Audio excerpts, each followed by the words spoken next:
So today we're going to interview Austin Karr. He's an IFBB pro bodybuilder.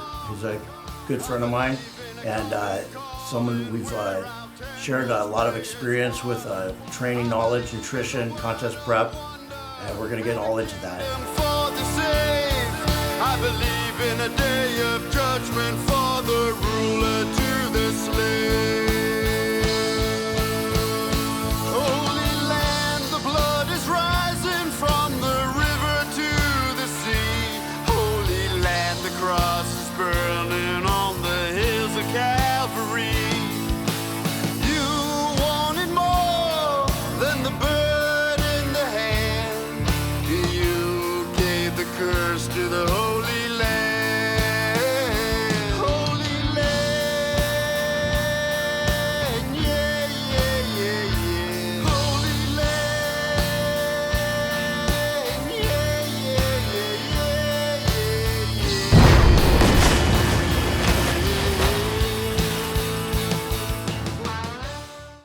Okay, we're here today with IFBB pro Austin Karr, and we're going to talk about his bodybuilding journey, how he got started in bodybuilding, and where he's got to today. He's actually got to the Olympia stage, and we have a lot of material we're going to cover here today. So, Austin, Thank you. Let's start. How old were you when you first started training? That's a funny story because I really didn't even start bodybuilding until in my 30s. Like every kid, my dad was a diehard bodybuilder from back in the old school days. And when we started getting into, he would take me to the gym and he would try to train me. But, you know, when you're around your dad and you don't want to listen to his methods, I didn't really care about bodybuilding and doing all that because he was forcing it down my throat all through my childhood. So it wasn't until after he passed away in 2017, I said, you know what? My dad told me every year, you have the genetics, you could go to the Olympia. And I said, you know what? I'm going to go for my pro card. So 2017, I started training like a bodybuilder and really starting to learn the diet and what it took to really get on stage. So I would say I really didn't start until I was in my early 30s. So from the time you started training and taking it seriously, how long did it take you to turn pro? That's an interesting story too. When I started, I just knew that I had built that foundation, you know, Larry, because as you train, all those years I was training like a football player / kind of like a power lifter. So I had built a good base of muscle. I wasn't lean. So I had a lot of muscle and I was a thick kid growing up. But to answer that question, as soon as I did two NPC shows. I did Tamers, Muscle Contest, Grand Titans in California. And then I did a show in Vegas. It was another muscle contest show called the Legions. And I won overalls on both of those. This was in, I think, 2016, I want to say. My dad passed away in 2017. And I said, screw it, I'm going to go get my pro card. And I went to the North Americans and I got my pro card, my first national show. I'm sorry. I did the USA's in 2017 right after he died. But that was when Classic was just coming up. And I said, you know what? I was a mental head case when that happened. So I didn't want to take a lot of gear. And I said, I'm just going to do it on TRT. And I did Classic Physique because I was able to make the weight. And I got top 5, which qualified me for the North Americans in 2018. And then I did my first national show as a bodybuilder. And of course, and I won my pro card, I think the overall, and I got I was a light heavyweight at that show. I was 198 and a quarter. So it was only really took me about 2 NPC shows and 1 national show in Classic. And I went to bodybuilding. So it really only took me like 2 or 3 shows really to get my pro card, which I was very lucky. So to be fair, though, you were, even though you weren't competing as a bodybuilder for very long, you had been training for a long time. Absolutely. Like how old were you when you first started lifting weights? God, My dad signed me up for 24-hour fitness before I was even born. And I had the membership. It said like 1986 or something like that. And he first took me there when I was, I think, 8 years old. And he would just take me every day, like his daily routine. And I would go and train with him from, I'd say, from 9 all the way up until my 30s when he died. So you had been training your whole life, basically. Yeah. Oh, yeah. Oh, yeah. I literally, I mean, from the time I was a kid, I remember that's all we did. My dad, hold on a second. My son's talking here. Hey, I'm on the phone here. All I did from 9 with him was, that's all he really did, Larry. He was a diehard bodybuilder, and all he wanted to do was go to the gym, and he took me with him. And I grew up in this lifestyle ever since I was a kid. So I would say from 9 till my 30s, I was training. I mean, not as heavy, obviously, but just learning the movements and being in the gym, seeing these older guys and the atmosphere. And that really, I knew that when you went to the gym, you train hard. So I had that mindset already as a kid. So you had the genetics, but you also had a good, 10, 15 years of training under your belt before you decided to compete in bodybuilding. Oh, yeah. I want to say I started lifting heavy. I did 405 when I was 16 years old, and I was repping that. By when I was 18 or 19, I was already hitting 5 plates on squats. And my favorite body part was legs, because my legs grew like a freaking weed, man. My legs were so big even before I turned 20. I remember I'd have to put baby powder and all kinds of Vaseline between my thighs just to even walk around, because my legs were dominant. So all I wanted to do was squat. I wasn't a really big into bench press and a lot of pressing movements other than shoulder press. But if it was legs, that's all I dreamed about, was just going to the gym and squatting, getting home, and just trying to recover for the next one. So, well, we always like what we're good at. yeah, I was very good with legs. It's one of those body parts where I just mind to muscle connection, and I could get a good pump. I mean, like off the first set, and just continually get blood flow. So that was, yeah, definitely. Yeah, I had a Filipino kid named Caesar, a military guy, trained with me for a couple of years. Kid's like 21, 22 years old. And right out the gate, he's squatting 500 pounds for reps. Wow. And insanely, yeah, just like within the first year. Wow. And that's insanely strong on the legs. And that's just genetics. And he's Filipino. Yeah. Yeah. See, my mom's I don't really know what she is, Larry. I think she's like from Hawaii, but she's got to have some kind of Filipino, Portuguese, all that stuff mixed in there. And her legs and her calves are massive. So, and my dad, he had good thighs when he was younger, but as he got older, the legs start going, and he was a white guy. So his genetics, he didn't have the thickness as the Asians do. Right. But yeah, my leg, that sounds like me, like that kid. Well, just to give you an idea, there's a guy that's a national level competitor, been training with me for about 10 years. And I've been training my whole life, and my legs are a strong point. And within the first year, this kid passed both of us up. Like right away. So that make you feel like, and he's never touched a drug in his life. I was gonna say he's probably natural, just eating a shit ton of food. Yep. And just likes to train. That's usually how it goes, right? With our sport, you see these kids, and they're natural, and they're putting up more weight than these guys that are on juice and gear, and they don't even know about testosterone. They just like to go to the gym and take pre-workouts. So either you have the genetics or you don't. Oh, 100%. Yeah, getting back to your question, if it wasn't for my genetics, I would have never turned pro at my first national show in bodybuilding. No way. I know a lot of guys, even Dave Palumbo never turned pro, and he did it for 20 plus years. But yeah, I think genetics is just, it's so important in this sport. Well, it makes or breaks you. You either have it or you don't. Right. I Right. think some people with decent genetics can probably, get there with a lot of hard work. Right. But someone with great genetics, they're going to get there twice as fast with half as much Sure. work. I mean, look at Phil Heath. Yep. He, I mean, he worked his ass off. Let's not beat around the bush, but his genetics pushed him through because he never really trained heavy. If you look at his training, it was mostly volume, angles, and he did a lot of that Hani Rambod, the FST7 stuff. But his genetics were so good, he was able to come in and take these guys out like Jay, that that are killing themselves.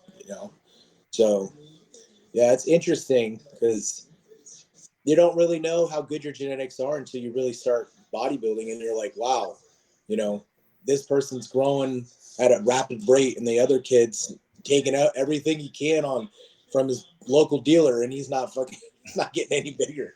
So it's pretty funny. Yeah, I've seen that too. So tell us, so when you finally decided to compete in bodybuilding, Right. and then you said this is after your father passed, what was your motivation to do that? Bro, I was miserable, Larry. I don't even know I couldn't even, it's like my dad and me were like, what do you call it? The Karate Kid, like Daniel's son and the old guy. Mhm. He was like, he was just a part of me. I mean, my dad lived his life through me. So everything he did in his life, it was through me. So he was just so attached to me. When he died, I didn't even know I felt like a hole. I had a hole in my heart, and I was so miserable. And you know what? I said, I'm either going to do bodybuilding or I'm going to just do drugs, because like I don't have anything else to live for. Because my dad's, I was already married at the time. I had a child, and I didn't even I didn't even want to be with them. I was just that miserable because my dad was such a big part of my life. So it was such a good transition for me to get into bodybuilding mentally and physically, because if without bodybuilding, I probably would have been dead, Larry. 100%. So he definitely woke my ass up, and I said, all these people, all these years, I wasn't even a bodybuilder, and they said, dude, you have a great physique. Why don't you do bodybuilding? And I was like, what? I never thought about bodybuilding. I just fucking want to go to the gym. But I put my head into it, and when he died, I said, fuck it, let's go all out. And that's my mindset now. Every time I'm in the gym, I want to just kill some weight and fucking, I got to do cardio because I'm crazy. Like, it makes me want to just go insane. You know what I mean? So it's definitely a drive for me. So tell us about your progression as from like when you turned pro into where you're at now. I know you've had some ups and downs and things Right. that you've dealt with. Yeah. So right when I turned pro in 2018, I jumped right in. I did Tampa Pro in 2019. I got third against a lot of good guys, Guy Sistorino, Zane Watson, a lot of the 212ers that were good back then. And then I jumped right into Chicago Pro. The next year, I got second against Keon, who's current Mr. 212 Olympia, which I thought that was definitely a blow because I thought I won that show. And every show since, I was in the mix, top three, winning or whatever. And my mindset was, I'm 5'8", I'm almost 5'9", and I always was told, you have this huge frame, you got these big legs that could go against open guys. Why don't you just go do the open class? And like with bodybuilding, it takes time. You got to plan it right, and accordingly. You can't just jump in right into the open. I was only 210, 215 on stage. In the open, you need to be at least 230s, 240s to match up with some of these guys. So 2021, I just did Texas Pro. I got second, and I hooked up with the coach. I don't want to say his name. And he decided we're going to go for the open. So at that time, Larry, my blood work was not good. It was not good at all. I knew that going into after this 2021 season, it was not where it needed to be. And I said, fuck it, let's just go all in. Let's go for the open. So being stupid, I jumped in and I said, let's just grow. Let's just get up to 260s, 270s. And then I just started, wasn't taking care of my body. And then that's when I, like you said, I had some tribulations in the sport, which definitely changed my mindset and the way I do things now, which definitely I had to take a break. So you guys haven't seen me out in this. I haven't been competing since 2021. I took a break because of a kind of a major health issue that I didn't really talk about publicly. But, you know, now that it's better, I can definitely talk to you about it and let you know like what happened and everything. So yeah, I've been trying to get healthy ever since, and now I'm in a good spot. So I think that's an important thing to talk about because a lot of people don't talk about that stuff. And it's kind of like, you know, under the table, you hear about things or you don't hear about it until someone's dead. Of course. So what happened with you when, like you said, your blood work was really bad? Yeah. And what do you think caused that? And then what did you do to fix it? So I saw a trend in my blood work, and it was all over time, which I kind of just ignored like every bodybuilder. I knew my red blood cells were always high, and I had high hematocrit levels. Wasn't worried about that.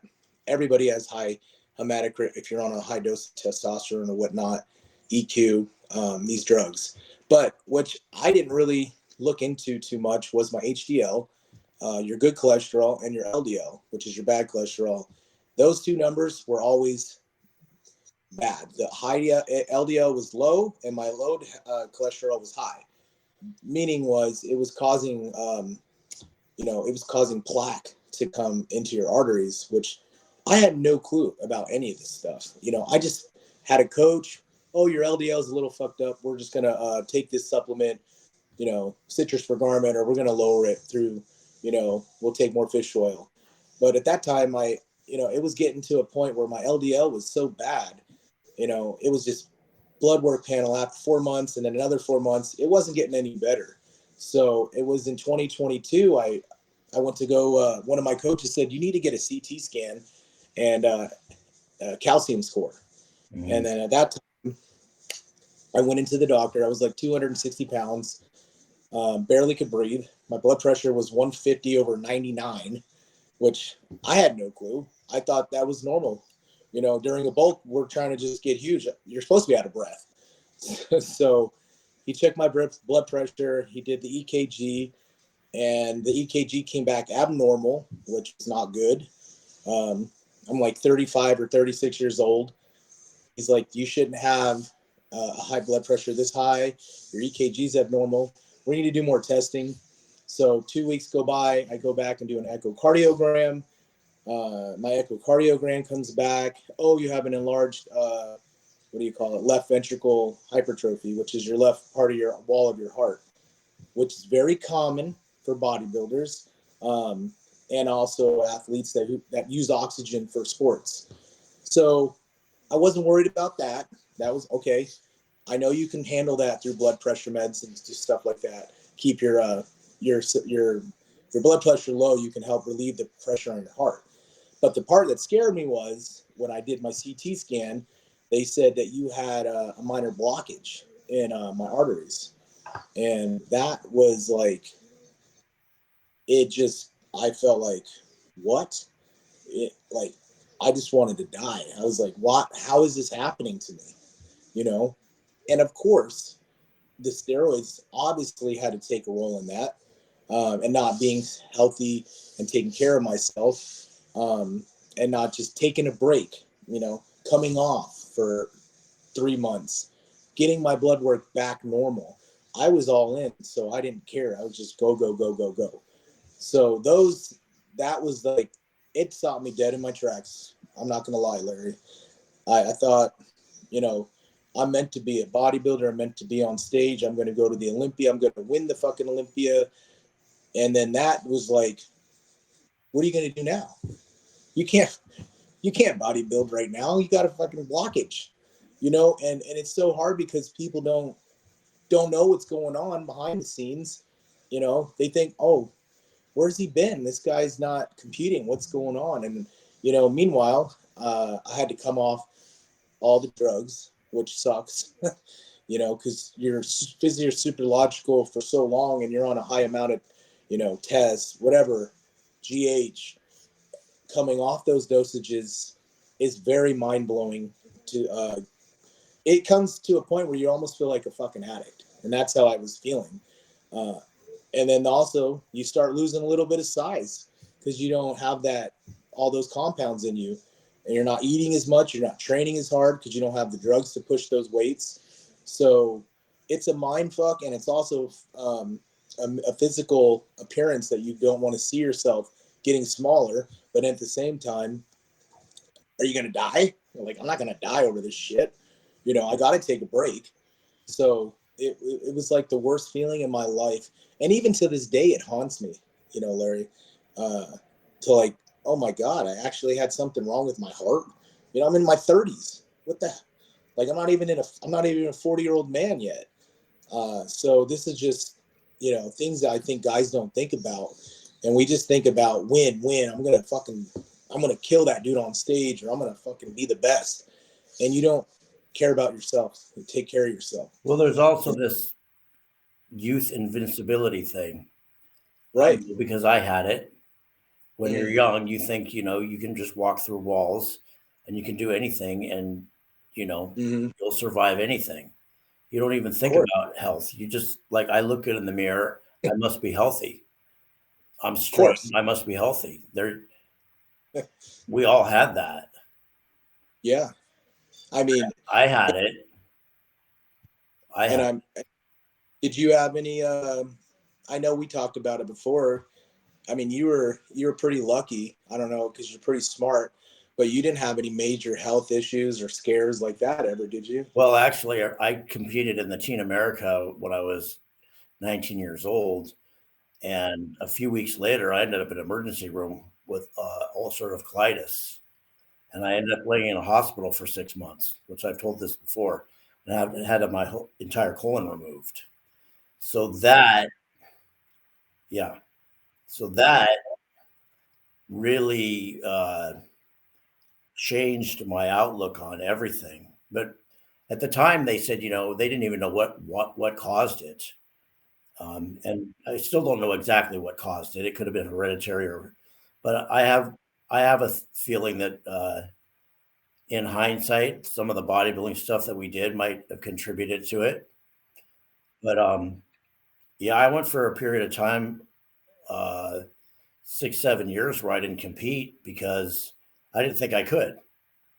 I just had my colon removed, and I just didn't. I still trained, but I didn't really think I could compete.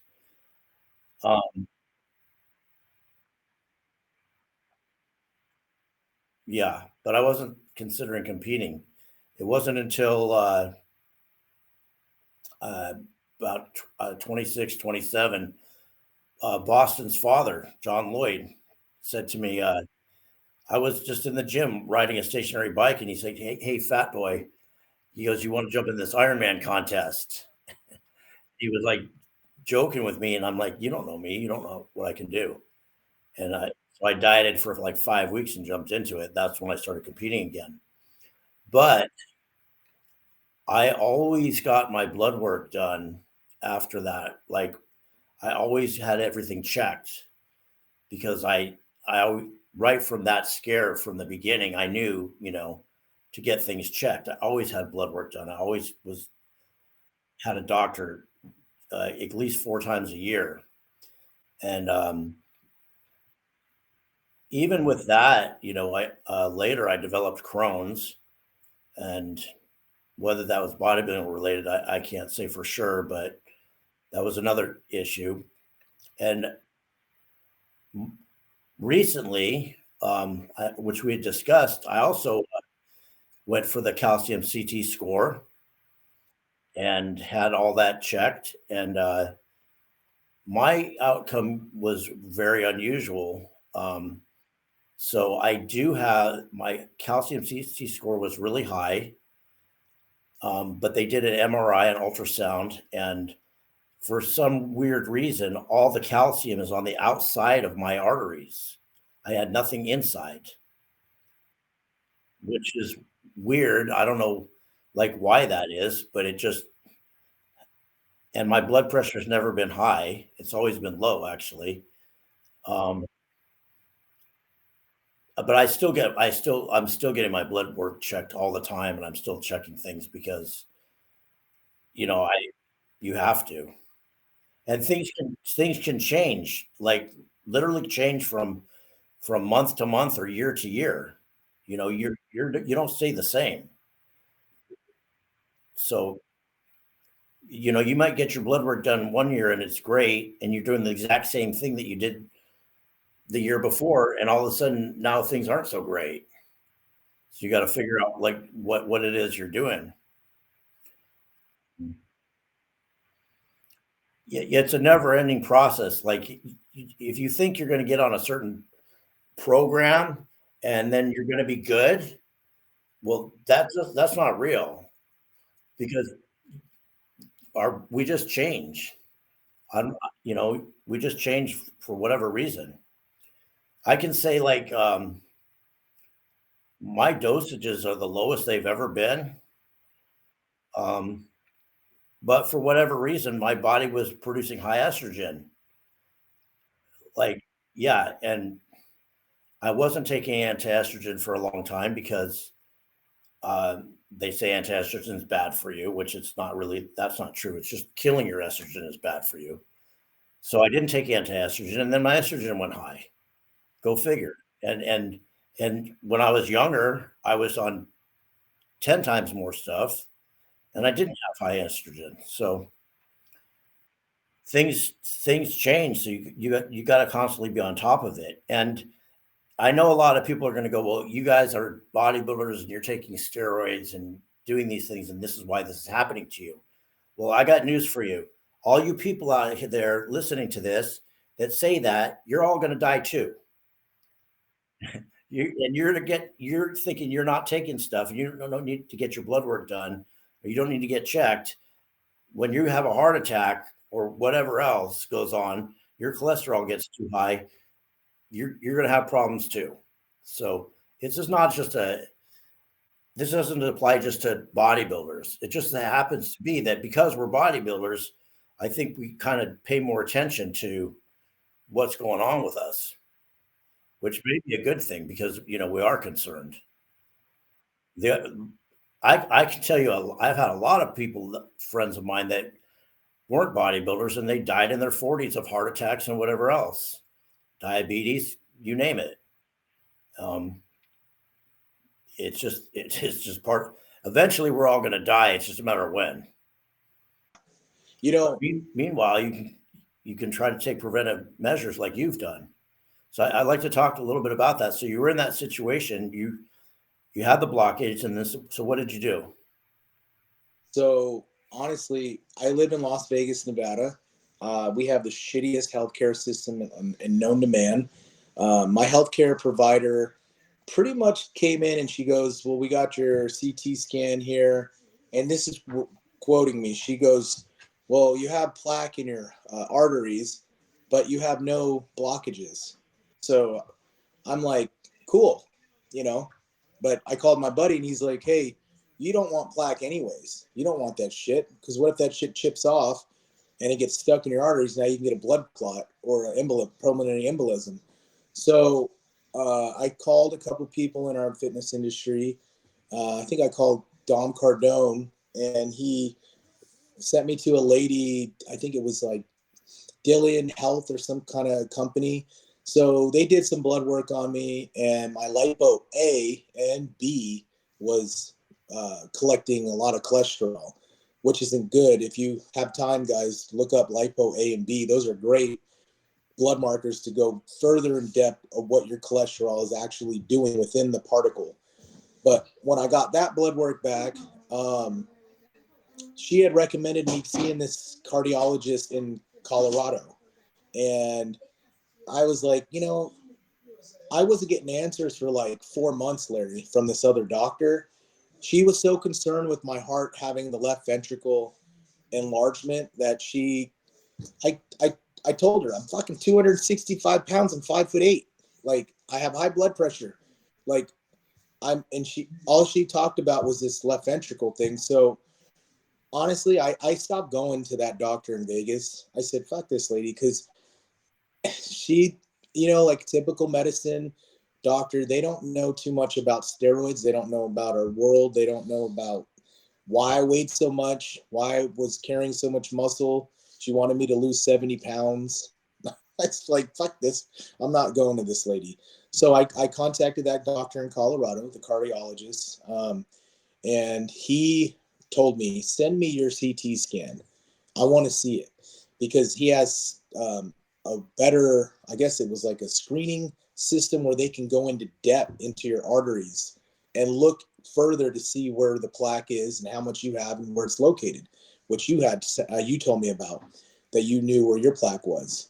So once I sent that to him, he contacted me. I swear it was like 2 days later, and he goes, yeah, you have a blockage in your artery. And he goes, it's not in just one artery, it's in the LAD, which is the widowmaker, which is basically where most bodybuilders die, because they get the widowmaker artery blockage. That as soon as you get that, you're done. You could be doing cardio in the gym and you have that heart attack, you're done.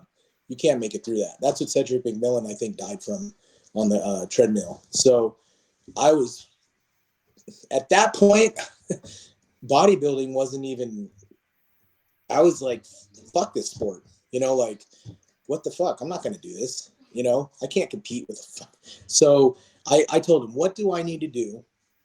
What do I need to do from here on out to get me back on stage? That's what I told him.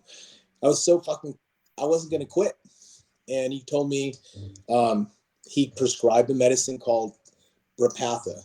And I'm telling you now, that thing, that medicine that he gave me, it's fucking amazing. It literally, it cleared my arteries. Like, it's an injectable pen, like GH pen. You take it twice a month.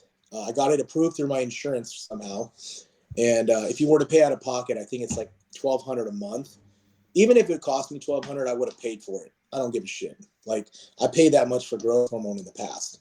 So I took that in 2022, all the way up until the end of 2023. And my calcium score, I kid you not, went from like, it was 1,000, and it went down all the way to, I want to say, like 100 within 14 months. Yeah.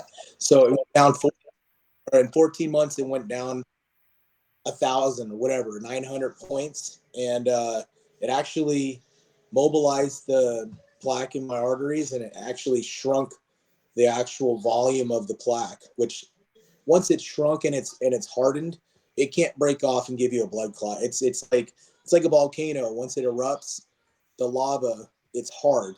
It can't reburn you because it's already burnt.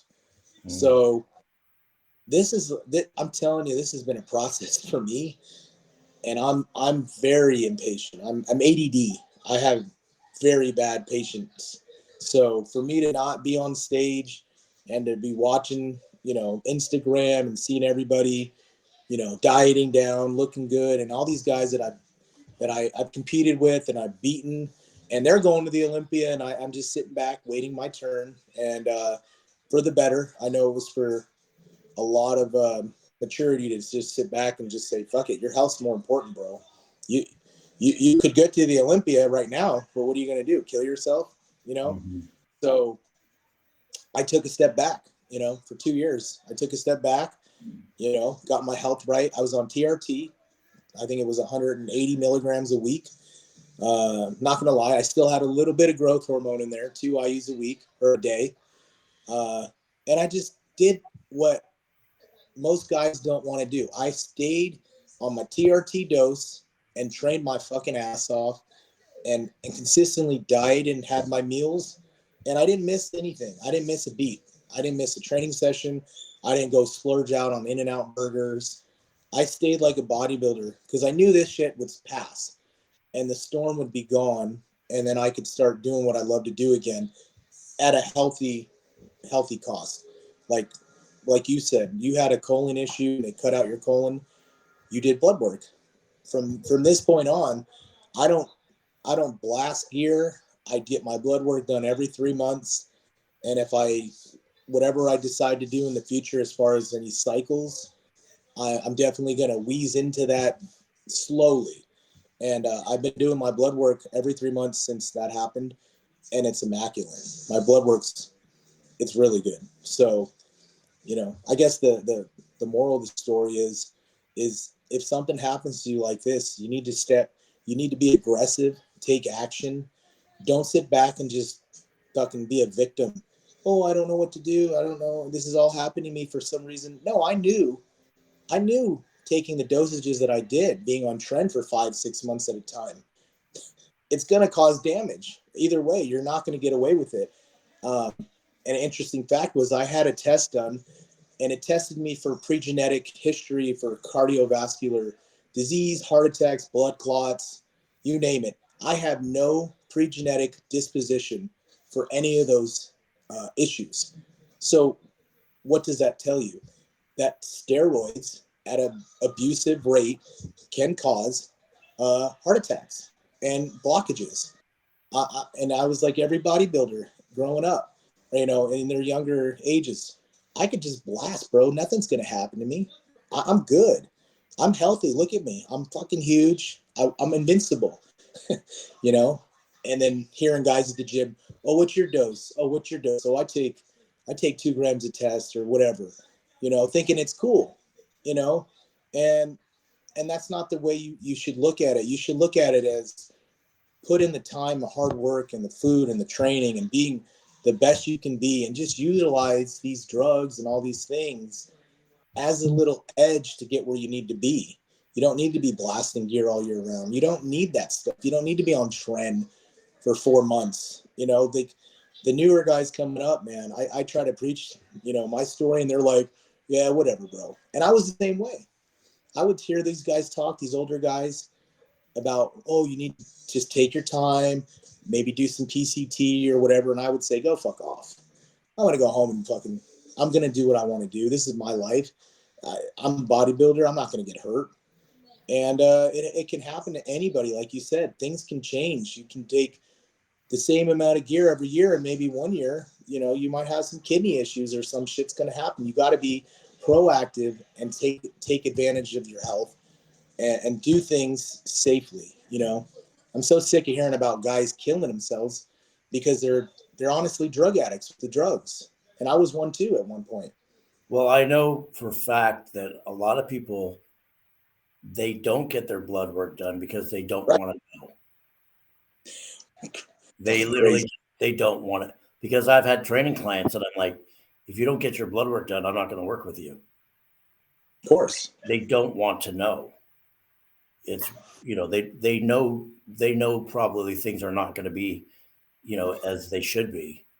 Right. They don't want to know. That's sad. But you're just playing with fire. Yeah, it's a train wreck waiting to happen. Of course. And the thing is it's happening when you feel, I felt like shit all day long. I felt tired. I felt lethargic. That was my blood pressure. It was out of control. And just, why didn't I just get up and take my blood pressure and, go to the doctor and get a checkup?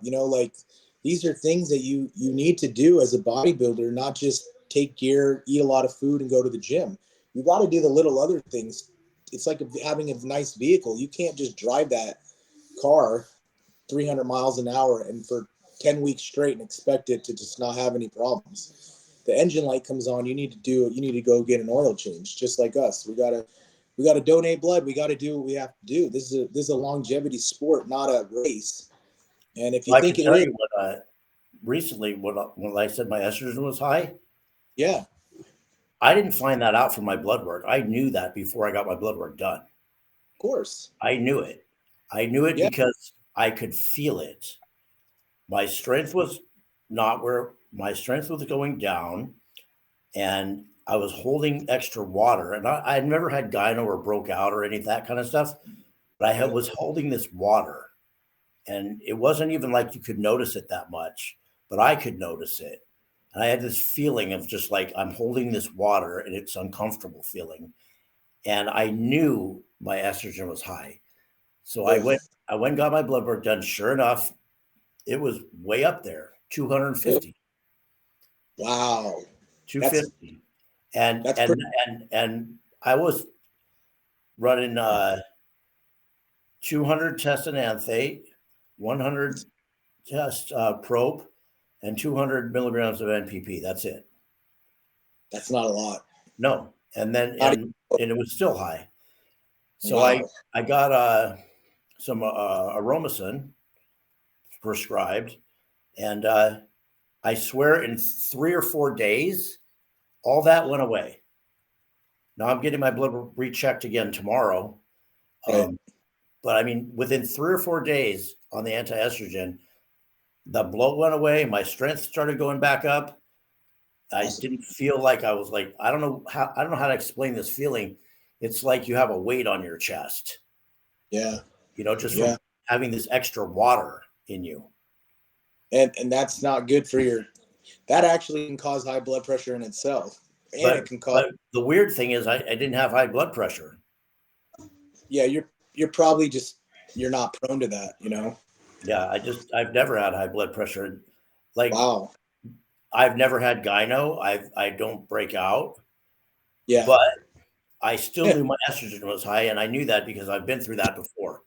So as soon as I started feeling that way, I'm like, my estrogen's got to be high. I got to get blood work done. Have you always been pretty good cardiovascular wise, where you've done cardio and you've been good on your diet? Probably since you're a young guy, right? Because of the colitis and the Crohn's, I just can't eat a lot of junk food. I mean, can't. I don't even want to. Of course.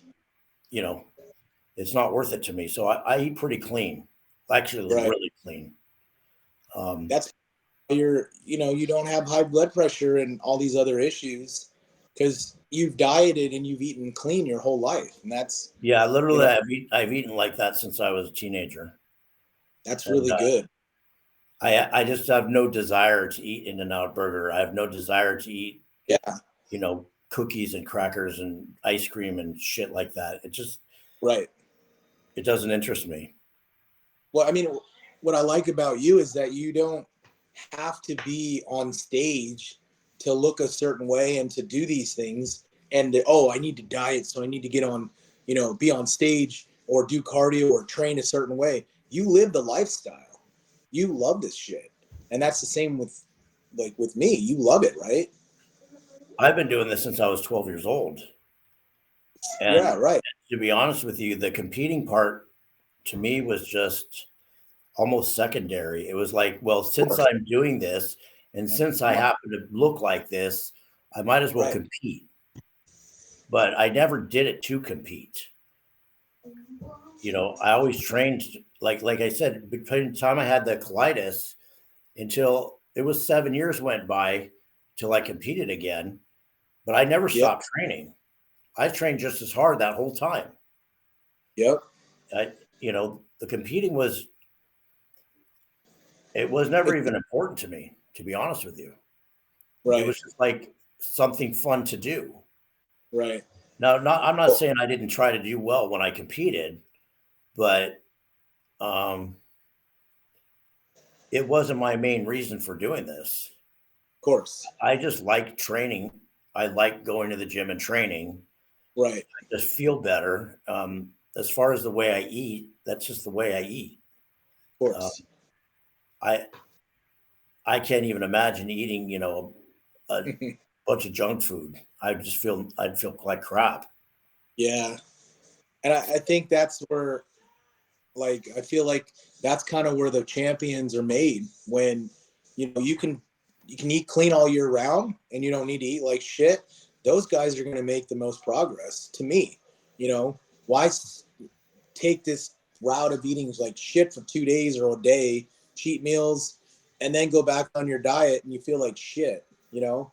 And those, honestly, they just feel like they hinder progress for me. You know? I just never understood it. I get it. I know regular people live like that. They crave it. Yeah. It's never been a thing for me. It was never anything that interested me. That's probably why you got in shape for your first show at 5 weeks out.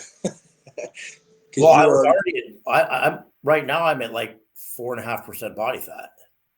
That's insane. I've been like that since my whole life.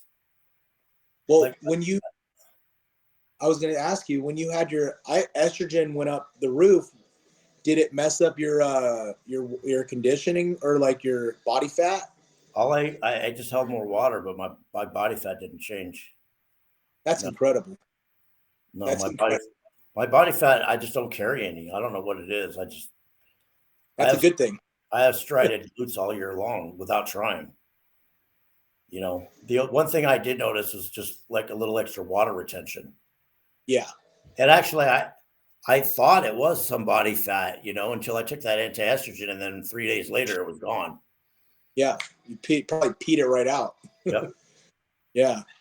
But you know, I've never, with my physique, like whenever I check in or I put photos online, 10 weeks out, I look like, it's just I don't know if it's just my body genetics, but I would hold a lot of body fat.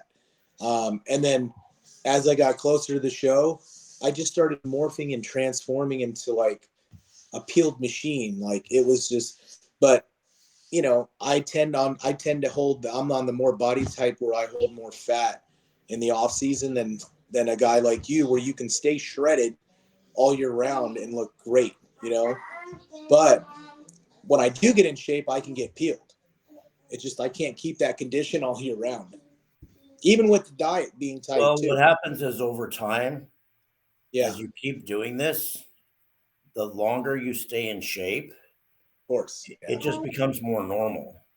Right. And, you know, like I remember when I was a kid dieting for the USA's, and I literally lived on like red snapper and distilled water and lettuce for 6 weeks. Gosh. And doing cardio twice a day. I mean, it was overkill, obviously. I got peeled, but I mean, lost a lot of muscle in the process. But, you know, that's just what we knew. That's all we knew. Yeah. I starved, and I don't have to do that anymore. Yeah. Actually, that would be going backwards for me because I would just burn up muscle. Right. So I think just over time, the longer you stay lean, it just becomes normal. Your body just gets used to being like that. And again, yeah, you know, so this is a weird thing. My medical insurance, I don't even know why they sent me something called mom's meals, which were these like pre meals. They just like sent them to me. And I didn't even realize how much crap is in the food people eat. These things have so much chemicals in them. Right. It was supposed to be like teriyaki chicken and rice. Right. There was so much chemicals in it, I couldn't even eat it. It just was nasty to me. Like it's full of just like monosodium glutamate and sugar and freaking soybean oil and this, that. I mean, there's like 100 different ingredients in chicken and rice with some vegetables. And probably tasted like shit. It to me, it tasted gross. It upset my digestion. I can't eat that stuff.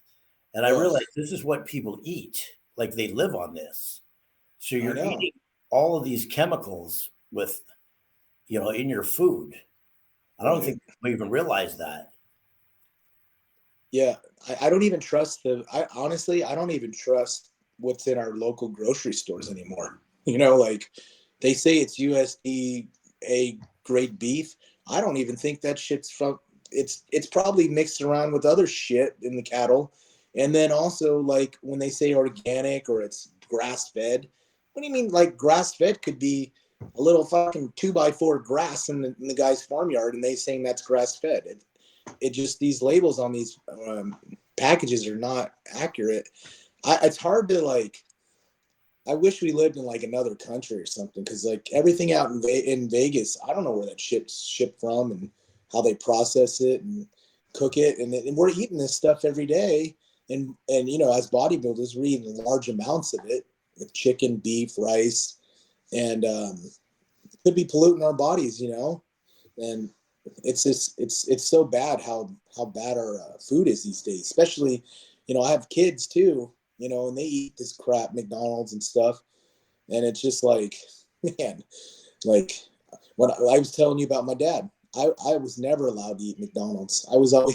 We either had chicken patties or some kind of bodybuilder food. I never was even able to eat fast food.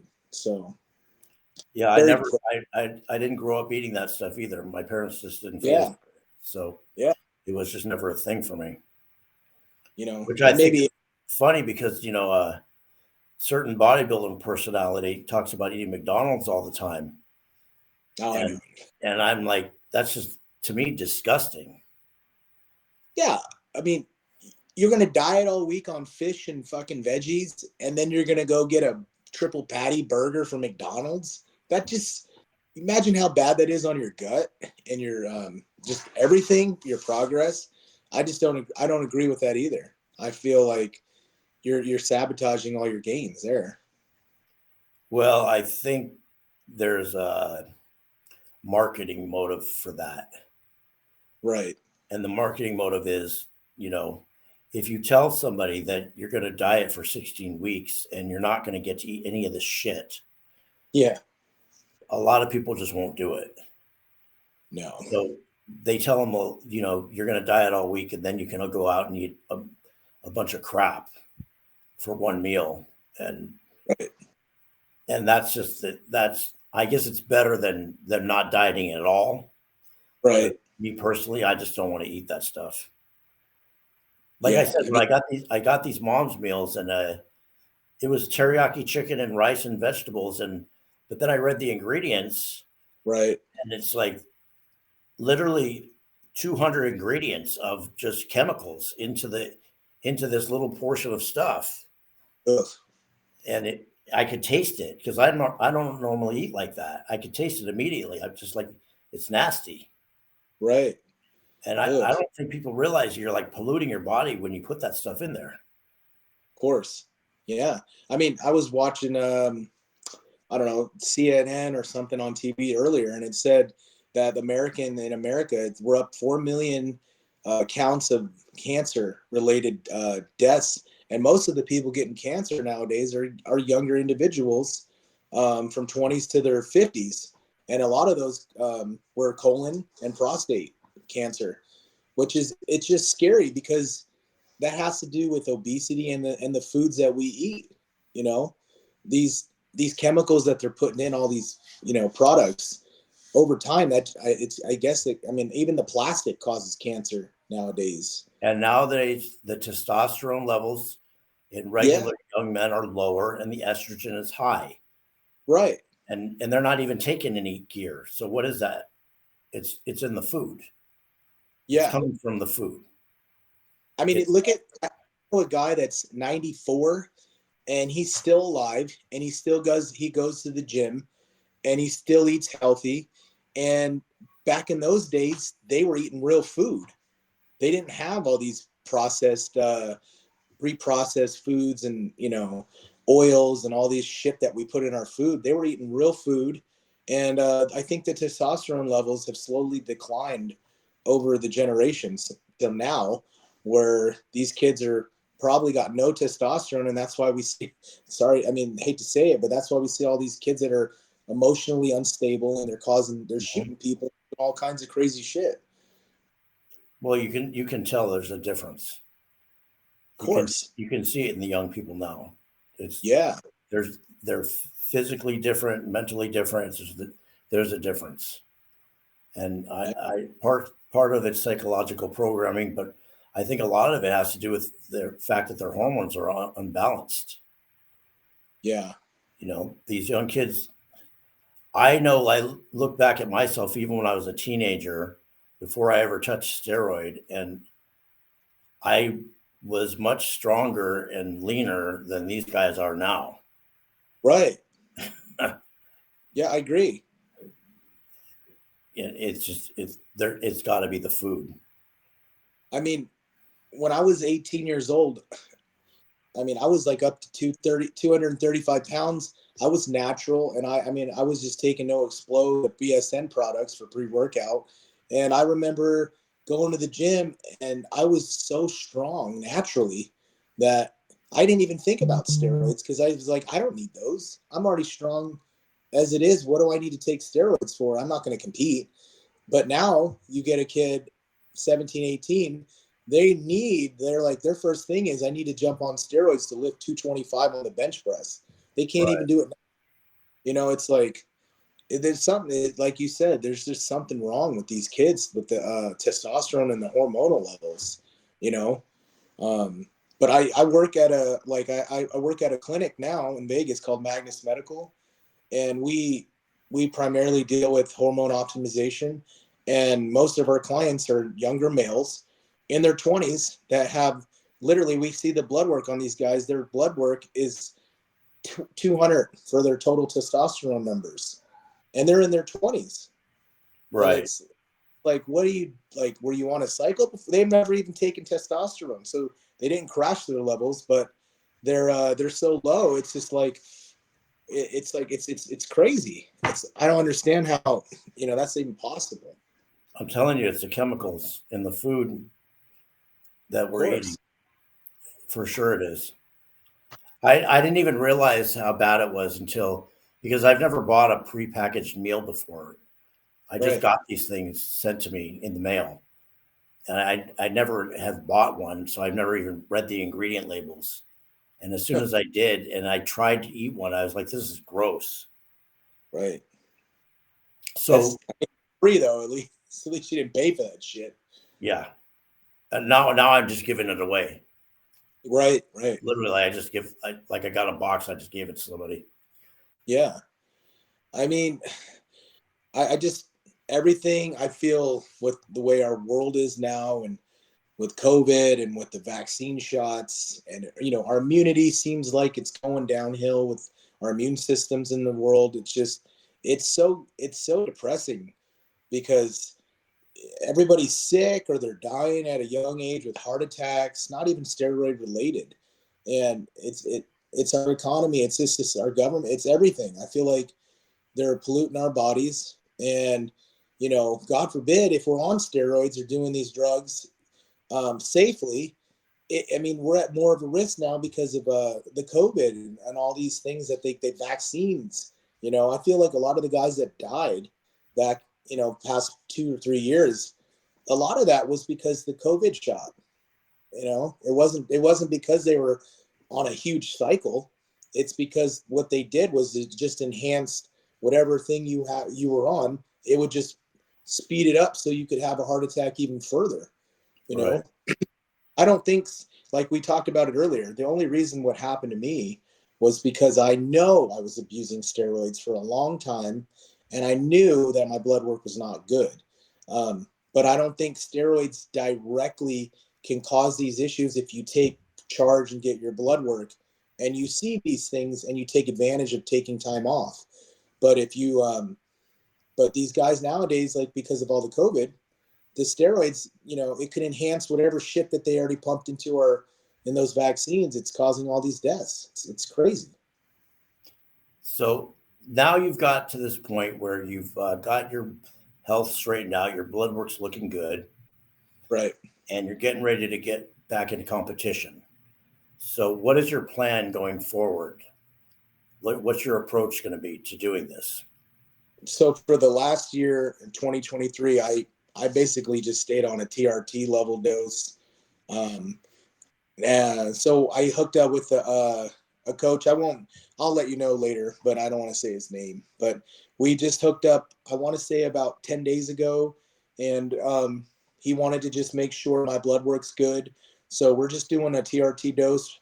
We're going to get blood work in 6 weeks. The main thing was just to get back on a diet, like not a strict diet, but a consistent diet. Because for this past year, I knew what my macros were, but I wasn't eating a set standard meal. 1, 2, 3, and 4, 5, and 6 has to be, chicken at this much amount of grams and this much of rice. So he sent me a diet, and I'm just following that diet. And he wants to see how my body looks in 6 weeks, get some blood work done. And then we kind of picked out some shows for the season. I don't know. See, here's the thing. We don't know if we're going to do 212 or we don't know if we're going to do open. We're just going to see how my body looks and responds. But I was looking at doing I really want to do the New York Pro. That show has since been a great show since I've started bodybuilding, and I've always wanted to compete in that show.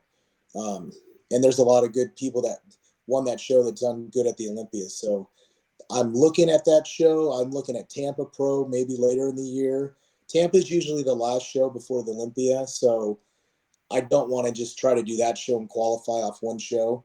I'd like to win at least one or maybe two if I can, but I feel really confident, Larry. I mean, I really do. I kept all my size from 2022, and I think my body's so fresh now and rejuvenated. I got stem cells back in 2022 or 2023 twice, and that's supposed to heal a lot of injuries, and it helps inflammation and whatnot. And my body's ready to go, man. I'm like a dog trapped in a cage right now. I just want to be let out. What is your body weight right now? I'm waking up I'm in the 240s, high 240s. And for me, that's decent. I've been heavier, but at this point in stage of the game, it's just keeping body fat low. So when we started prep, we're in striking distance. We don't have to do crazy shit to get down in the numbers. But my coach thinks that he wants me to do 212. Because he said, it's such a good physique for 212, and you're so big, you look great next to those guys because you make them look small. But I've always loved the open, especially the way that they go now with Derek Lunsford winning the Olympia. He has my shape with the small waist, flaring lats. I love that look, and my buddy Tony O'Burton, he got 8th at the Olympia. He has a crazy streamlined physique. He's only 215 pounds on stage. I think I could hang with those guys because I have that illusion of having the very tiny waist with the wide lats. So I think we're just going to kind of see where the body looks in about, as we start adding food and training and, adding in a little bit of gear. And if my weight's not going down below 230 and we're dieting hard, then I don't think it's possible to do 212, to be honest. Well, you remember back in the day before there was even a 212. Right. It was just open, and you still had guys like Sean Ray and Lee Priest killing it in the open. I mean, Sean almost won the Olympia twice. I thought he did once. Actually, I think he should have won it at least once. Right. And I don't think he ever weighed more than 215 pounds on stage. And he's about 5'7", 5'6", 5'7". He's I want to say 5'6". Yeah. Because I put on bodybuilding shows in Las Vegas. He's my MC for my shows out here. So I'm a big fan of his physique, and I was a big fan of Flex Wheeler's physique. I've always loved that diamond cut with the flaring lats and the small sucked in waist, where everything just flares out through the quads, through the flaring lats, like a Coke bottle. I mean, that's my look. And I know, you've seen my legs before. I'm sure you've seen them on videos. My legs are so dominant. When my waist gets small down to like a 31 inch, my legs look insane. Your legs look like one leg is bigger than your waist. Yeah. I mean, and you know what's crazy, Larry? They haven't being off, high amounts of gear, or whatever you want to say, or being off, not competing. My legs have gotten bigger. And I'm like, what the fuck? Just I don't know. My legs just genetically, I was blessed, and it's harder because for me, I have to match that with my upper body. So I have to do twice as much back, and I got to do chest twice a week now. So, but Well, there's also that muscle memory thing is real. oh yeah, I mean, my legs were always my strong point. yeah, And even at 57 years old, I still can do the Rogers squat with 700 pounds for reps. I mean, once you have built that size and you've kept it for a number of years, right. it doesn't just go away. No, As long as you keep training and eating, it doesn't just disappear. yeah. I mean, I think the only way my legs would disappear is if I didn't fucking eat. If I was like a vegan and just never never went to the gym again. But I still think they wouldn't. I don't know. I don't think they'd shrink. But I just love training, man. I just love training. But what I think people don't realize is like, maybe you took a certain amount of gear at one point to get to a certain level. But once you've achieved that level of size and strength, you can keep that without the gear, of course, or without nearly as much. And I didn't understand this until there was a couple of times when I was young. I was competing, and then I went to prison. Right. And actually, before I went to prison, I went to LA County Jail for 14 months. And in there, there was no weights and I was starving to death. So I got skinny in there. But as soon as I got to the prison yard and started training again, I got my size and strength came right back. And that was without gear. And then later in 2007, when I caught that federal case with Operation Broad Deal, I was out on federal probation for 3 years. And during that time, I was weighing between 245 and 250. Jesus. And for me, that's a lot of weight. Yeah. And I assumed, I took a deal for 14 months. That was the deal. And I assumed going in there that I was going to lose like a lot of size quick. Right. I did have a prescription for TRT, testosterone. So they were giving me 200 milligrams testosterone cypionate a week. That's amazing. But anyways, I went from when I went in there, on that 200 milligrams of testosterone cypionate, I didn't lose any size for the first 12 months. No. Like none. No strength, no size. I kept all of it. And then I think it was like after about 1 year, I probably lost about 5%. Right. In the last couple of months, I started to see a small decline in the size and strength. But for a full year on just TRT, I didn't lose any size or strength at all. Wow. Yeah. And you probably weren't eating as much too, right? Well, I was eating, but I mean, obviously it was not good food. I mean, I was eating, whatever I could get in there. That's crazy. Which, I was eating a lot of tuna fish and mackerel. Yeah. The commissary and, eggs that people would bring me out of the kitchen and stuff like that. But yeah, I was eating a good amount, and I stayed lean too the whole time, but I trained. Jesus. The whole time I trained, nonstop. So I literally didn't lose any size or strength. And going off. Were you or not off? Did you get access to like dumbbells or they just had like T-bar or pull-up bars and shit? Oh no. So in the state prisons they took the weights out, but in the feds they still had all the weights. So we had tons of. It was almost all free weights, a couple of Mickey Mouse machines. Right. But yeah, we had all the heavy dumbbells, barbells. There was plenty of equipment. So yeah. I'm sure those were guys in there too, like fucking going. They were probably lifting some good weight, those guys in there. I seen some guys in there that you'd swear they could just walk on stage and compete in a bodybuilding show on a pro level. Wow. And they've never even heard of a steroid. Of course. Yeah. I saw this black guy come in. This dude's benching 500 for reps, squatting 500 for reps, and he's freaking lean. Wow. Abs and the whole thing. And he didn't know what a steroid was. That's insane. Just been lifted in prison his whole life. That's crazy. Yep. Do you feel like that time when you were there changed your whole outlook on how you do things and just appreciate life now, like being in prison and stuff like that? Well, obviously, yeah, it changes a lot of the way you look at life in general. But as far as like bodybuilding wise, um, I never was someone who pushed like high dosages. Right. I tried it once and it didn't work for me. So I was never even I remember when I was weighing, like I said, between 245 and 250. That was the biggest I ever got. And I was actually competing in powerlifting at the time. Oh, wow. And Scott Mendelson came out to my gym and he's like, "What are you taking?"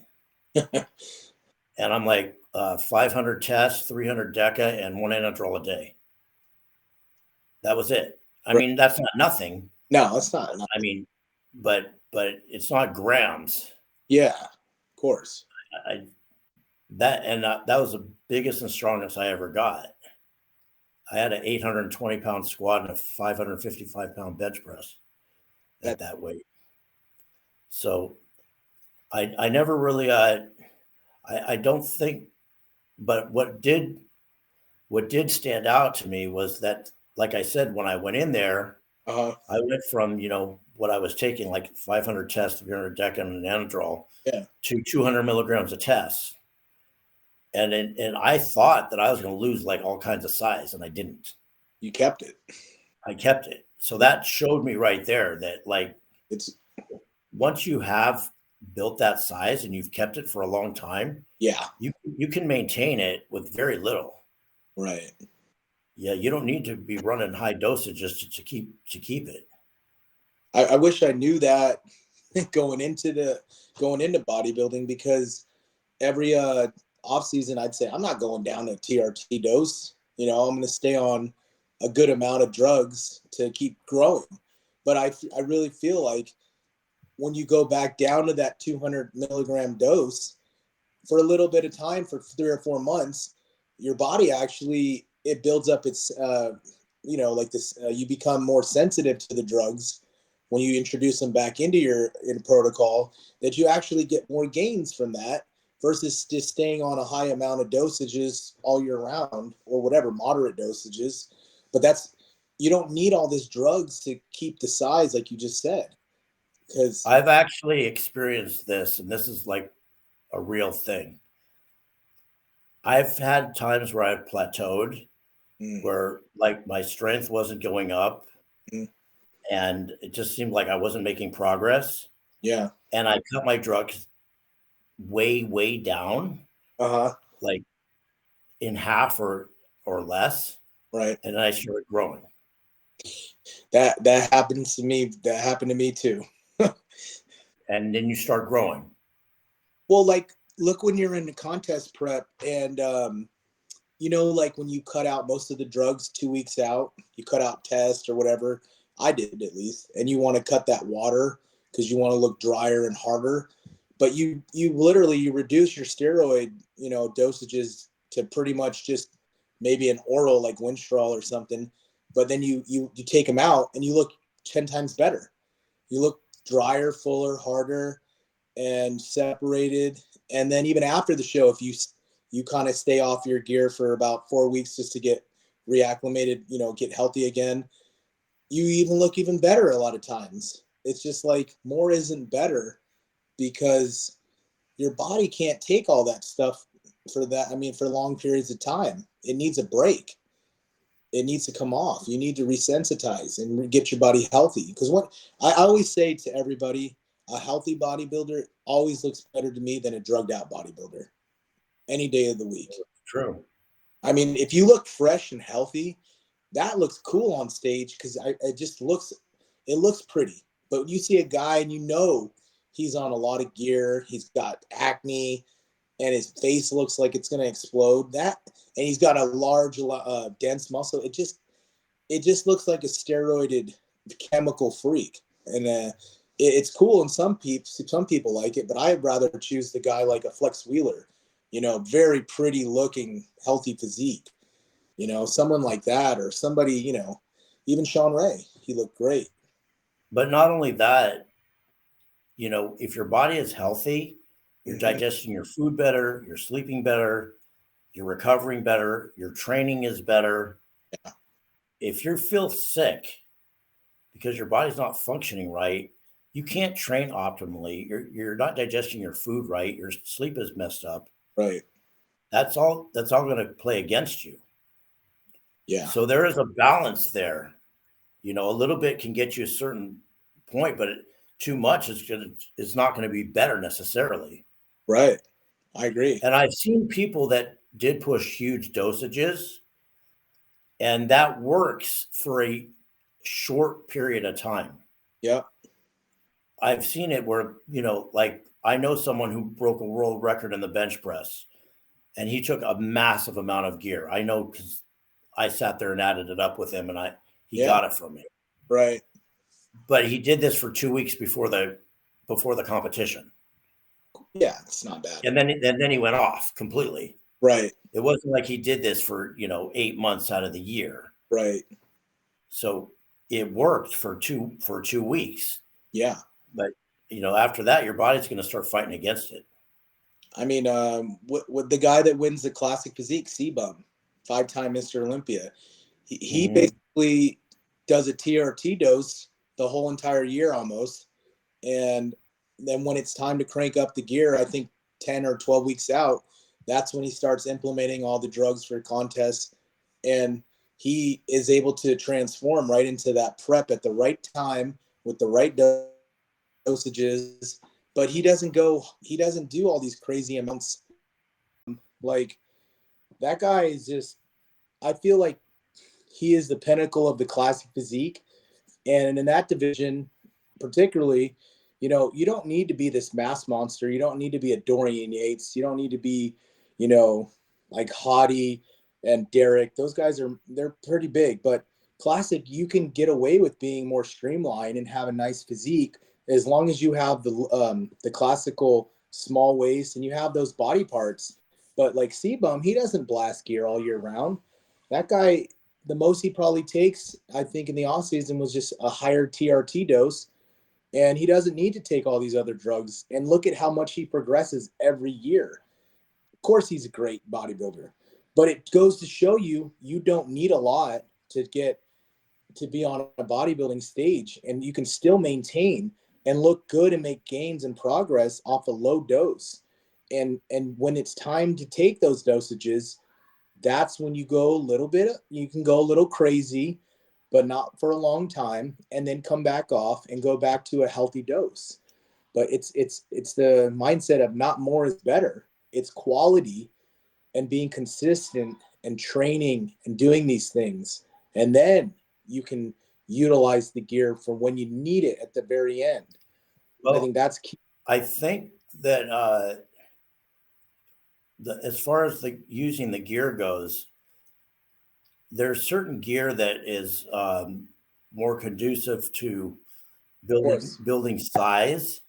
And then we have the stuff that's, for contest prep when you need drier. And for the building size, I don't think you really need high dosages necessarily.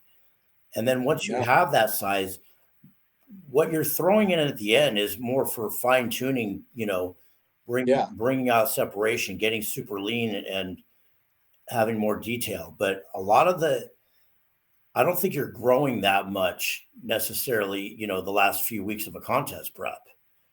Not even. No. The size is already there. Now you're just fine tuning it. And certain compounds will give you a harder look, higher androgens. Right. And they're going to give you that harder look, but you only need that the day of the show.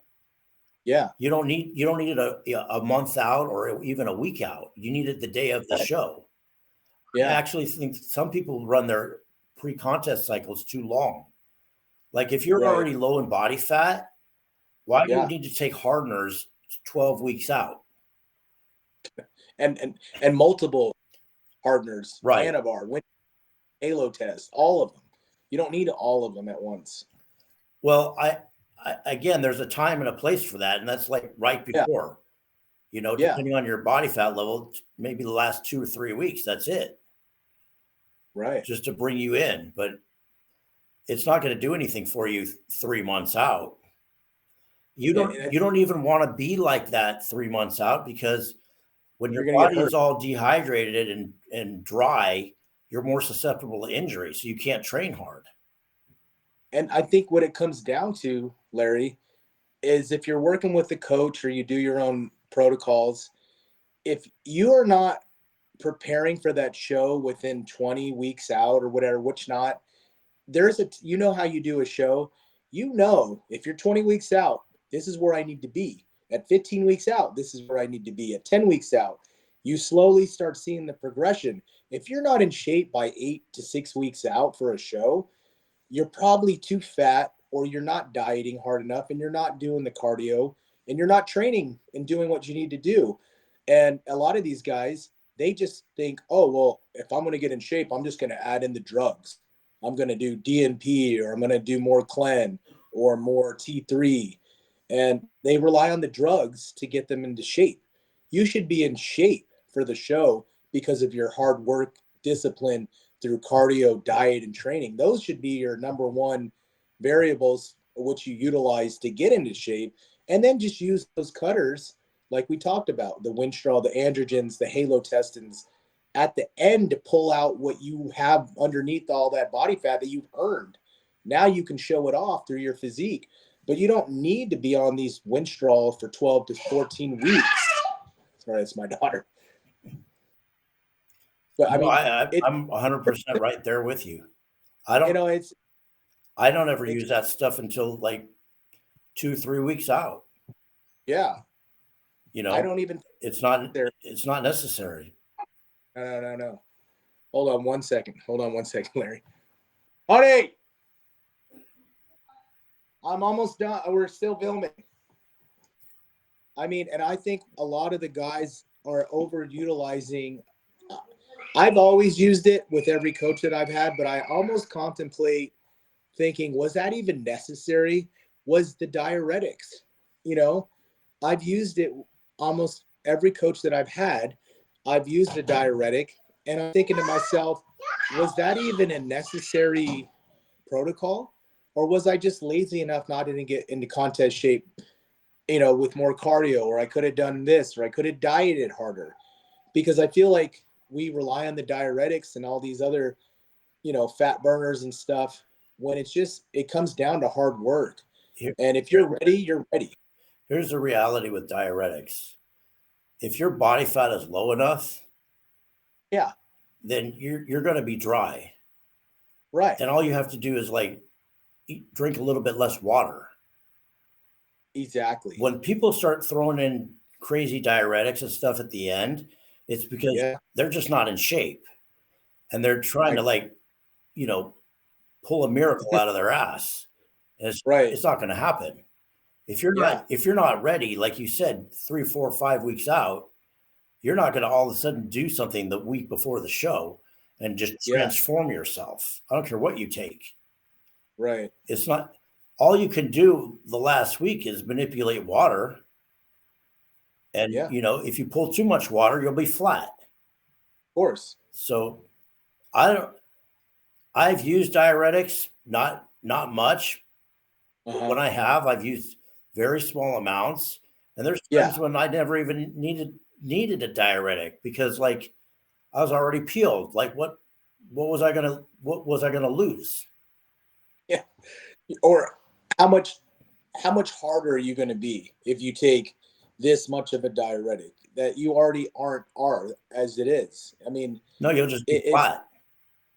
You get flat, and then you can't fill out, and the muscle looks soft. And that's exactly what you don't want to do on stage day. I've made that mistake. So I can't tell you how many times where I've been a week out from the show and spot on. And then, we get panicky. And so I'm going to do some extra cardio, and I'm going to cut my carbs even lower and do some crazy shit. And then I end up dropping 10 pounds right before the contest and look like shit. Yeah. And then 2 days after the show, look fucking amazing. Yeah, because you gained that 10 pounds of water back. I just try to tell people, why are you doing things the last minute when you know you're right where you need to be, and just do exactly what you're doing right now. And like you said, cut some water, and then you'll start drying out. You don't, I had that mistake when I was every show that I did. Well, I'll just up my Winstrol, or I'll up my my halo testing, and I'm gonna add in more T3 at the end.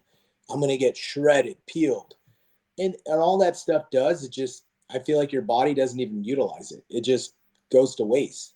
You're actually just hurting your health at that point, and you're drying out your bones, and you're just more susceptible to injury. Yeah. And it's just like, I always contemplate that, and as I got more mature and aged a little bit, I'm like, why did I always think to myself, more is better? And it's not. Because It's not better. it's just a natural thing. At the end, you like, I'll do everything that I can, leave no course. stone unturned. Yeah. But you've already done everything that you can, and at that point, there's nothing more that you can do except for mess things up at the end. Right. I feel like that was always an issue with me. And then I've always had that mindset where when I was in the off season or whatnot, I would talk to guys that I looked up to, or I would go on a forum and I would hear, well, Nazar Body, he was doing 1 gram of tren a week, and he did this much growth hormone at this time, and he did, multiple growth hormone throughout the day. And I would just think, oh, well, that's it. I need to do more. I have to take more growth hormone, and I need more testosterone. And all these things, start in your head. Well, I can do more. I can do more. And then I tell myself now, why did I do that? To get 2 pounds of muscle, to sacrifice my health?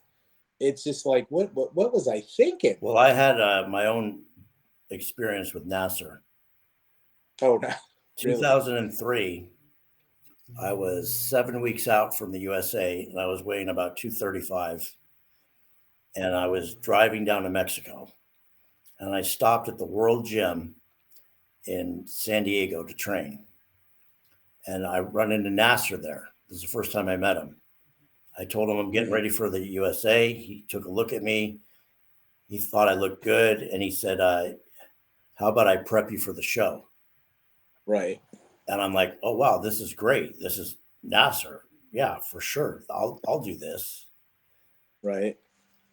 In 6 weeks, he took me from 235 down to light heavyweight. I lost 30 pounds of muscle. I was so depleted, I couldn't carb up. And after the prejudging, I had to go to the ER and get like 6 bags of IV fluids. He ruined me. He upped my drugs to dosages I've never taken. He took me, had me doing cardio with him twice a day, high volume training, really high volume, really fast paced, just like light weights. And I was used to training heavy. And it literally, I just watched myself disappear in 6 weeks. But I kept telling myself, well, this is Nasser, and he's the guy. He's the guy, I got to listen to him. He knows this is somehow going to work out. And even like 4 weeks into it, I'm like, I'm just disappearing right before my eyes. Like literally just ruined me. He actually told me don't compete. And then he told me, well, if you go compete, don't tell him I trained you. Oh, so that for me, that was all wrong, because of course, I think if Nasser wasn't a bodybuilder, he would have probably been a 400-pound fat man. So he could do 2 hours of cardio a day and train all this crazy high volume and just burn a shit ton of calories. Me, like, I walk down the street and I lose 5 pounds. My metabolism's too fast. And I didn't have any body fat to lose already. So what was I going to lose? I just burned muscle. And, you know, and on top of that, that's just so dangerous for your body to lose that much weight off your body. And then in that type of fashion, that's not healthy. I'm sure that, you know, that method, and a lot of these guys are doing that to make these weight cuts. And it's like, you got to get in shape before you do the show, then do the show. Once you're in shape, then you're in striking distance and you don't have to make all these. I was already in shape when I met him. Yeah, exactly. All I had to do is drop 10 pounds of water and I would have been ready to walk on stage. Yeah. None of that was necessary. I feel like the coaching nowadays, there's a lot of good coaches in our industry that know a lot of information because we have the digital age and social media. Everybody knows stuff. We put stuff out there. But then you got a lot of these coaches that are just young guys that are not educated and they just want to make money. And they've done one show or two shows and now they want to coach guys. And, you know, a lot of these guys believe these kids that are coaching guys, and they're just giving them so bad of information nowadays that it's just so unhealthy that and then you hear all these issues of all these people, like, and they're in their 20s, like kidney problems and heart issues like I had, you know, like, it's just like. Or they're giving out the same program to everybody. Yeah, it's redundant. Mm-hmm. And it's like, you know, I feel like there's got to be some kind of way where, you know, we got to like screen these coaches or something. No, here's the reality. I've come to this reality. This is the reality of the situation in coaching. And I'm probably going to piss some people off, but I don't really care because I don't make my living at this. I own a gym. I just do this for fun. So all you coaches out here, listen to this. If you have too many clients, you're not a good coach because you can't manage that many people and give them the individual attention they need for a contest prep if you've got 80 or 100 clients. And if you tell me you can, then I don't believe that. You'd have to do nothing but sitting behind your computer 24/7 looking at these people. I know for me, like if I have 10 clients, that's taking an awful lot of my time because I'm constantly having to like assess these people and evaluate these people and look at them, especially getting ready for a show and making changes as things are going along. So, you know, you might have a big name coach with that, you know, he's paying attention to his top guys. Yeah. And then everybody else, they're getting the cookie cutter diet that's on the side. Right. Because everybody's different. There's no way you can do a contest prep for two different people the same way because they're going to respond differently. Right. And you don't know how they're going to respond until you start doing it. And then when in the middle of it, their body starts doing something one way or the other, and then you got to change things. That's funny because that just brings me back when I did the USAs in 2017, and I was working with I don't want to bring up his name because he's passed away, but he was a good coach. But you know, I found out when I was backstage. I remember I was competing against a couple of the other guys that were coached under the same coach. And I was like, hey, what are you carbing up on? Like, what are you eating? And he showed me his little protocol or his document on his phone. And I was like, that's funny. Like, I'm eating the same thing. And I'm like, this guy's a middleweight and I'm a light heavyweight. Why are I'm like, I have a totally different body. Why are you eating this? And then we found out another guy in classic physique was eating the same protocol, same amount of liquids, same carbs, proteins, and the same pump up stuff and all this protocol. And I was just thinking to myself, man, you know, like that's not how you coach. You need to be hands-on and assess, like you said, backstage, giving the guy a carb meal, looking how he looks. How does his muscles look? Is he flat? Is he soft? Does he need to fill up? Like, these are things that you need to assess on the spot, not give a PowerPoint fucking document to all four of us and we all have the same protocols for the same carb up. That makes no sense at all. And then that's like you said, you can't coach people if you don't even know what the fuck they're doing. If you got 300 clients, you got them in multiple different shows at one time, that's a lot of micromanaging to do. I wouldn't want to do it. I don't coach. I did it for a little bit, but my heart was like more into competing and myself. And I knew, why am I going to try to lie to these people? Because I want to make money just so I can supply my bodybuilding career, so I can take their money when all I care about is myself. And I admit that. I was like, I'm more concerned with my career than I am with them. So, I didn't really, I didn't go dive in for the coaching thing. I more so, help guys out for free, or if they need advice, I would, talk to them here and there. But like you said, man, there's just too many coaches out there full of fluff. I'll take on a client if they approach me and I feel like they're really serious and I think they actually have potential to do something, and they got to be like 110% committed. And if they're not, I don't want to mess with it, because I know that I'm going to put a lot of time and effort into that person. Yeah. And if they're not going to put the same amount of time and effort into them, I'm not going to waste my time. I don't even want to go get started with that. Right. Because like literally when someone goes through a contest prep, I'm going through that contest prep with them.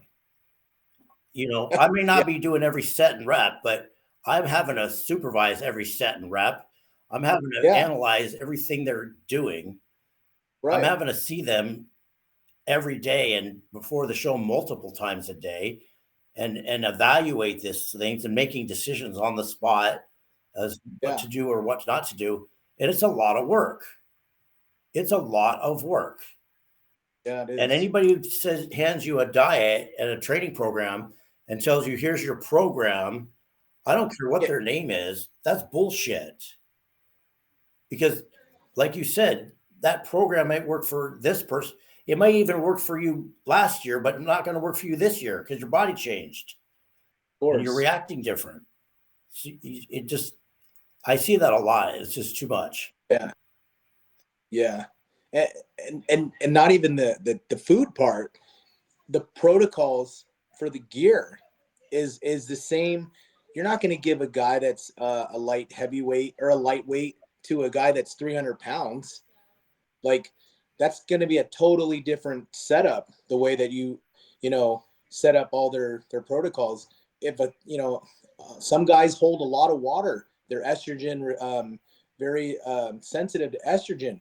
You're not going to give that guy a ton of DECA and EQ and all these other high water retentive drugs. You're probably going to do stuff, like a Primo or something, a Masterone, to keep the water retention low. But these coaches, they just give you a cookie cutter diet and probably the communications shit on top of that. So I can't tell you how many times this has happened to me recently, where there are a couple different competitors who are just like very close to me, but I'm not their coach. And at the very end, I end up having to step in there and finishing the prep, because the coach is not calling them back. The coach is not calling them back. They're not answering their phone. They're not getting back to them in time. And I happen to be there at the show and see what's going on. And I'm like, all right, now I have to step in there, and I'm not doing this for money. It's just because they're a friend of mine. It's like, okay, I see things are going sideways here and your coach is not calling you back. Yeah. So now I end up stepping in and fix. I've done this with like a lot of guys from my gym that are competing. Right. I remember I went to a show last year, and at prejudging two guys from my gym, I wasn't coaching them, but they were flat as shit. And I'm like, hey, both of you right now, you need to go out and get a half a gallon of rice milk and drink it. And they're like, rice milk? Yeah. I'm like, yeah, drink that. They're like, that doesn't make sense. But I'm looking at them like you're depleted. You're so flat, whatever you did trying to make weight. Now, I had to do the opposite. We have to fill you out now quick. Right. But and actually one of those guys had a coach, and they weren't. I don't know what the coach was doing, but they weren't there. But I've seen that a lot. Yeah, it's unfortunate, because they're paying a lot. A lot of these guys, they're brand new competitors. They've never competed before, and they look up to these names and these guys because they've been involved, or they've been involved in the industry. They think that they're actually legit, and they send these people a lot of money, and that a lot of these guys are working. They don't have all this money to blow on their bodybuilding, and these people are treating them like dog shit with their service, and it's sad because not only are you wasting your money, you're wasting your health because these guys are giving them unhealthy protocols, and and their time. You can't get back that time that you wasted with some coach for a whole year, and now you're back to square one because he didn't do anything that he was supposed to do. Yeah, if I take on somebody as a client, I'm managing their training, their nutrition, everything up to literally till they walk up on that stage. Oh, of course. Like every little bit of it, because it all ties together. Yeah. I mean, I remember I was coaching. I remember the guys that I was working with. They go, "Well, can you do my posing too?" I'm like, "Yeah, you need to send me your videos, or just do a live chat. We need to go over your posing." They're like, "Oh, I don't need to get a posing coach." And then they also said, "Well, can you do my training too?" I'm like, "That's what I'm going to do. I'm going to make sure the diet fits the training for those days, and then your off days are going to fit a different diet. That's what you do as a coach." But they were like, "I had no clue because my last coach, I didn't even know what to train. He just told me to, take this and eat this." I was like, "Why would you eat the same amount of food on a leg day that you're going to do like an arm day? You're going to need a different amount of calories. And on your off days, you're not going to need a lot of calories." But it's just so crazy to me. We do such a shitty job in this industry, and it's such a great industry to get involved, but we don't screen these people. And then now you got these coaches that are not qualified, and they don't know anything about nutrition and even the drug side. Like, I researched drugs for many years online. I bought books. I knew what drugs did what. I knew this is what I need to do if I'm on this. I did my research, and I still don't even feel comfortable if I was coaching people because I'm like, there's other guys out there that know more, and I admit that. And it's just these guys that coach now, they're just like, "I did a show. I'm qualified." Well, I can tell you, as much as I've done this, and as long as I've been in it, and as much as I think that I know, I'm still going to get their blood work and go off their blood work, Yeah. and their DEXA scan, and what I see in the mirror, and any other thing that I can figure out where I get some information from. Because, you don't know how somebody's going to react to a training program, to a cycle, to a diet. You don't. Right. And if you say you do, you're lying. You're lying. Yeah. If you say, "I know how this competitor is going to go from point A in contest prep to the stage, and I know exactly how it's going to go," that's bullshit. Right. That's a lie, because things are going to change along the way. Yeah. Your body's going to respond differently, and you're going to have to make adjustments. Right. And if you're not getting blood work regularly and you're not monitoring all these things, you have no idea what's going on. You're just guessing. Yeah, it's like you said.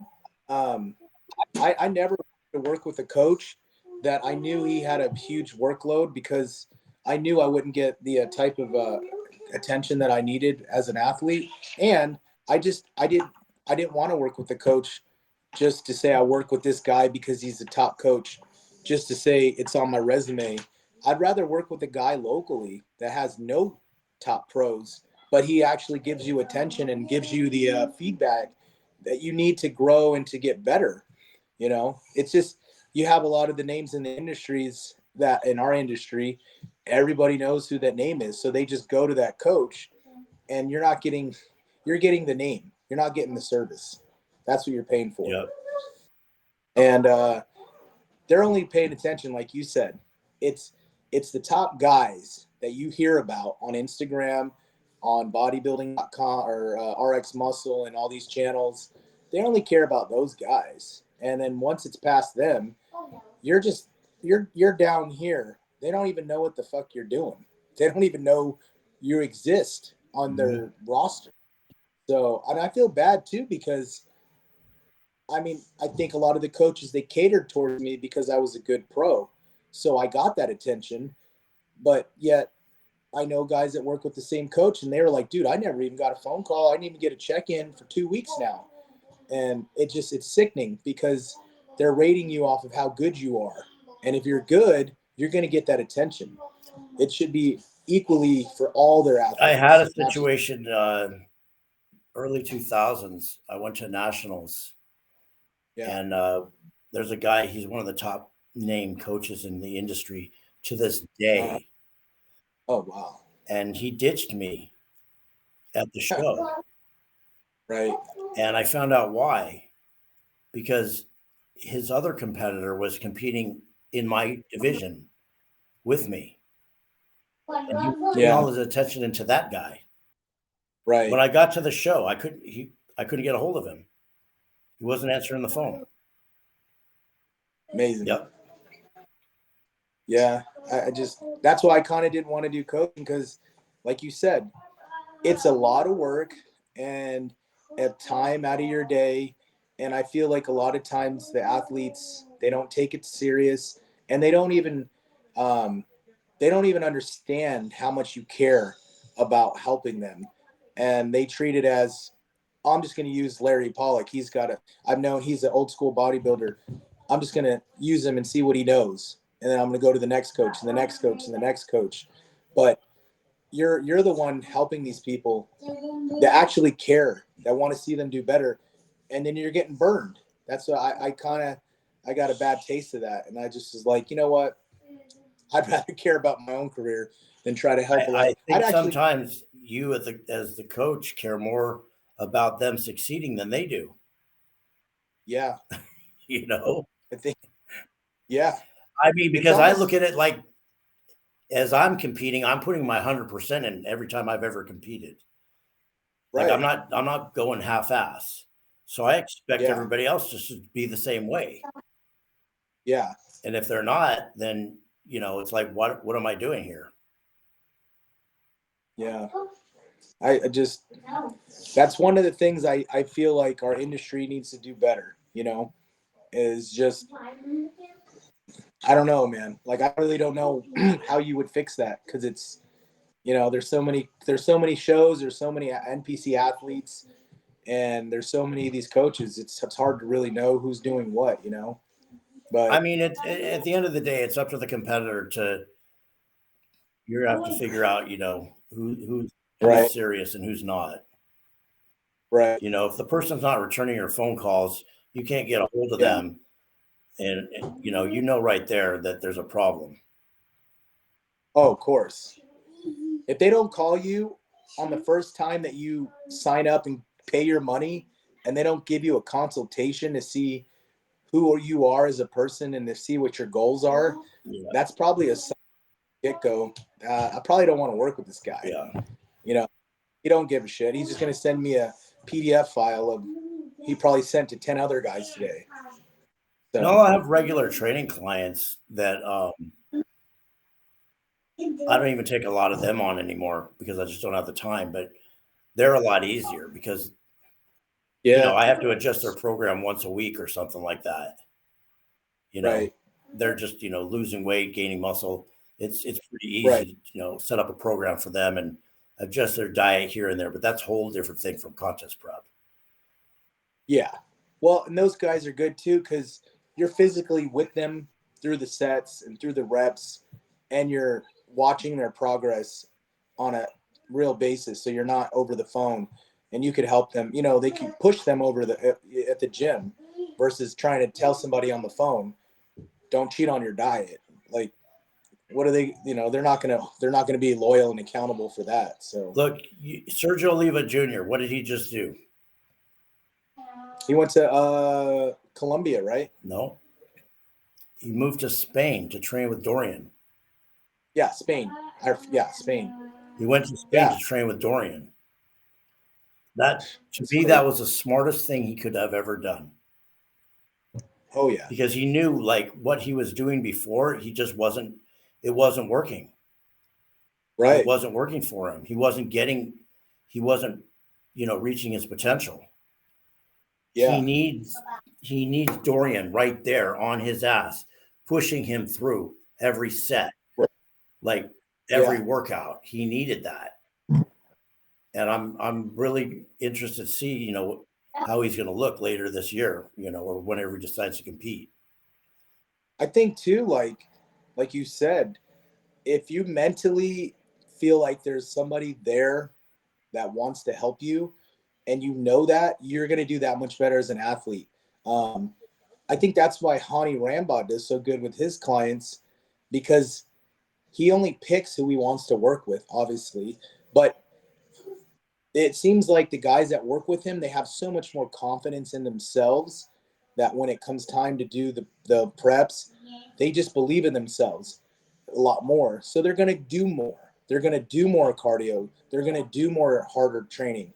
So they believe in themselves. Like, I think Sergio is going to finally believe, like, hey, I got Mr. Dorian Yates, 6-time Mr. Olympia, and he's telling me that I could fucking win. I'm going to go out and do it, right. Not just talk about it on social media, especially with his resume too. He's probably one of the best bodybuilders ever.